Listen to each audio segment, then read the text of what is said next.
Sintayong beri pesan untuk Timnas Indonesia U16. Martin Paes banggakan Indonesia di MLS All-Star. Fakta Timnas Indonesia jumpa Jepang di putaran ketiga. Simak informasi selengkapnya sebagai berikut.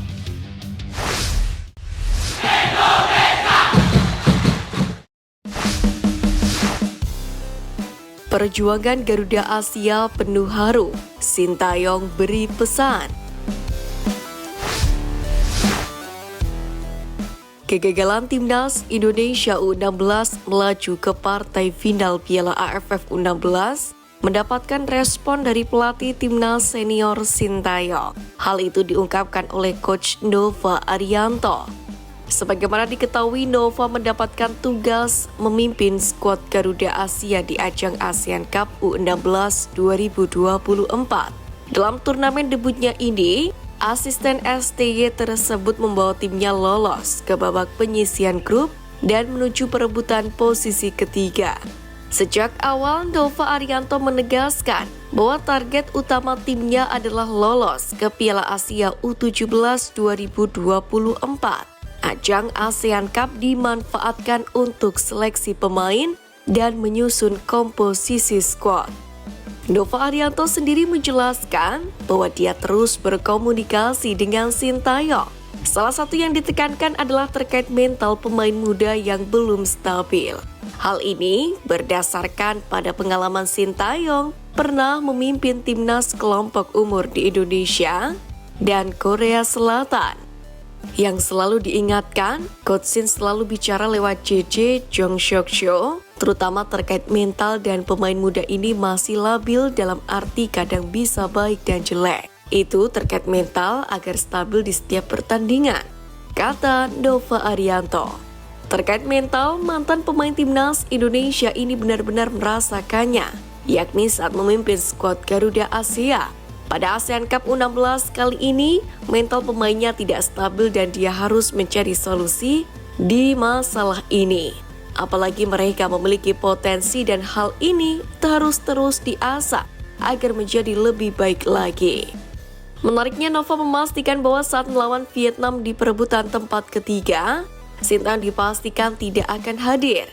Sebab Sintayong baru kembali ke Indonesia pada 21 Juli mendatang. Termasuk Indra Syafri yang memimpin Timnas U19 Indonesia. Namun Coach Nova optimis bisa membawa hasil terbaik di ajang tersebut.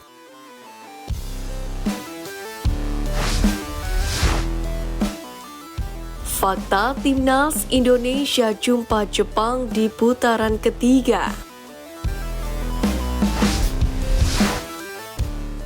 Pertama, statistik memukau STY. Di laga terakhir lawan Jepang, Sintayong memang gagal membawa Timnas Indonesia menang atas Jepang di Piala Asia 2024. Tetapi saat menukangi Korea Selatan, Sintayong punya catatan manis dan ini bisa menjadi hal yang membuat sang pelatih percaya kembali bahwa dia bersama Timnas Indonesia masih mungkin memenangi laga. Sintayong pernah menghadapi Timnas Jepang saat melatih Korea Selatan. Di Piala Asia 2017, Korsel mengalahkan Jepang 4-1, yakni di Ajinomoto Stadium pada 16 Desember 2017. Kedua, skuad Jepang mewah. Timnas Indonesia dan Timnas Jepang memiliki perbedaan besar dalam nilai skuad. Menurut transfer market, nilai skuad Indonesia sekitar 8,9 juta euro, sedangkan Jepang mencapai lebih dari 300 juta euro. Perbedaan ini menunjukkan tingginya kualitas dan pengalaman pemain Jepang dibandingkan dengan Indonesia, mencerminkan tantangan yang harus dihadapi Timnas Indonesia dalam kompetisi internasional. Ketiga, 5 kali kemenangan. Meski harapan setipis tisu untuk saat ini, Timnas Indonesia ternyata punya catatan menang lawan Jepang, di mana skuad Garuda berhasil menang 5 kali dari 16 pertemuan dengan negeri Sakura. Skuad Garuda menang pada tahun 1954 di Asian Games dengan skor 5-3. Kemudian Timnas Indonesia pernah menang 7-0 atas Jepang di turnamen Merdeka tahun 1968. Kemudian di tahun 1972 di laga persahabatan, Indonesia menang 1-0. Lalu skuad Garuda juga pernah menang pada tahun 1978, yakni di ajang turnamen Merdeka dengan skor 2-1. Kemudian, Timnas Merah Putih juga menang lagi tahun 1981 dengan skor 2-0 di sebuah laga uji coba.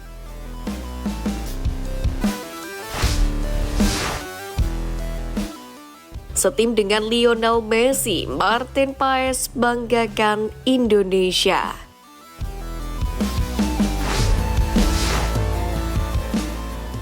Kabar menarik datang dari Martin Paes yang masuk dalam skuad MLS All-Star menghadapi pemain terbaik, yakni dari Liga MX atau Meksiko. Laga kedua tim akan digelar pada 24 Juli di ColumbusCrews-Lower.com. Sebagaimana diketahui, MLS All-Star berkekuatan 30 pemain untuk laga tersebut. Tepatnya 12 pemain ditentukan lewat sistem voting dari fans, pemain, dan media. Sementara 16 pemain merupakan pilihan pelatih kepala MLS All-Star Wilfried Nancy. 2 nama merupakan pilihan komisioner MLS Don Graber.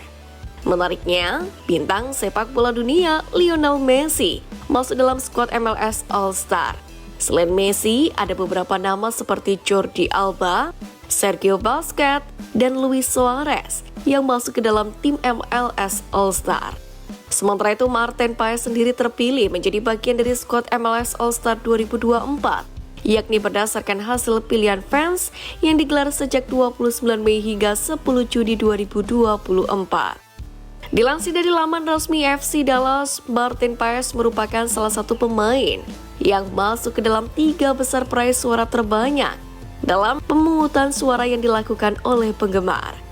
Martin Paes mengakui bahwa dia sangat senang bisa masuk MLS All-Star. Menurutnya menjadi perwakilan Indonesia merupakan hal yang membanggakan. Terima kasih, tujuan kita sudah tercapai.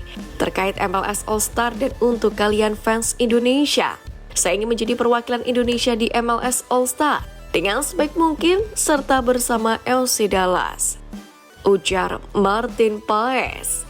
Menariknya mengetahui Martin Paes terpilih masuk skuad MLS All-Star dan juga termasuk salah satu peraih suara terbanyak dalam pemungutan suara.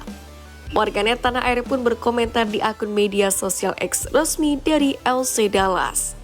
Tak sedikit netizen tanah air yang menyebutkan bahwa soal pemungutan suara, Indonesia tidak perlu diragukan lagi. Hal itu sangat wajar mengingat besarnya jumlah penggemar sepak bola di tanah air.